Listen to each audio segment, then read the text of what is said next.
The UK secured a deal with the Brussels bloc at the end of 2020, but the last-minute trade agreement means official processes surrounding the implementation of Brexit are still being completed. Why is the EU delaying ratifying the Brexit deal? The UK has agreed to allow the European Union to delay ratification of a post-Brexit trade deal. Cabinet Minister Michael Gove announced the extension on Tuesday after Brussels requested the delay, pushing back the ratification by a number of months. In a letter to the EU Commission on Tuesday, Mr. Gove said he expects the bloc should be able to satisfy its internal requirements by the end of April. He added the UK would therefore not be asked to further extend the period of provisional application. Under the terms of the treaty agreed by both sides prior to 2021, both sides needed to ratify the deal by the end of February, when its provisional application is due to expire.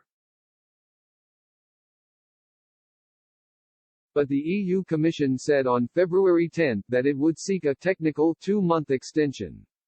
At the time, Lord David Frost, who led the negotiations with Brussels in 2020, described the request as a little disappointing and a little surprising that EU wished to change it quite so soon. He said the EU was struggling with the bloc getting used to an independent actor in its neighborhood. A spokesperson for the government said, "Today we have agreed to extend the deadline for the EU to ratify the deal until the 30th of April. It is disappointing the EU has not completed its internal processes in the agreed timeframe, given the uncertainty it creates for businesses and individuals on both sides. We expect the EU to meet the new timeline." The deal was signed on December 24, just days before Britain exited the EU Single Market and Customs Union. The EU Commissioner in charge of overseeing the Brexit deal implementation, Maros Sefcovic, said, "We are now 10 weeks into the reality of our new relationship with the United Kingdom. We have already seen some of the changes brought about by this.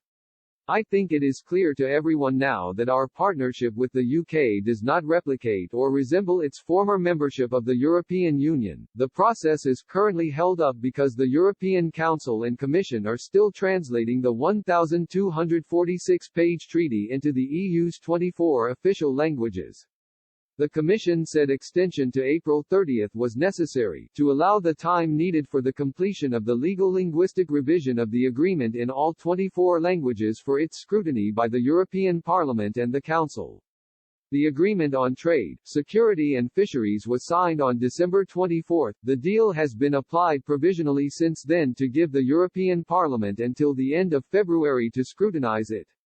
The UK Parliament has already ratified the deal. Ratification is the act of approving, signing and adopting an international treaty. Further talks on the deal are to go ahead on Wednesday, February 24 between Lord Frost and Mr. Sefcovic.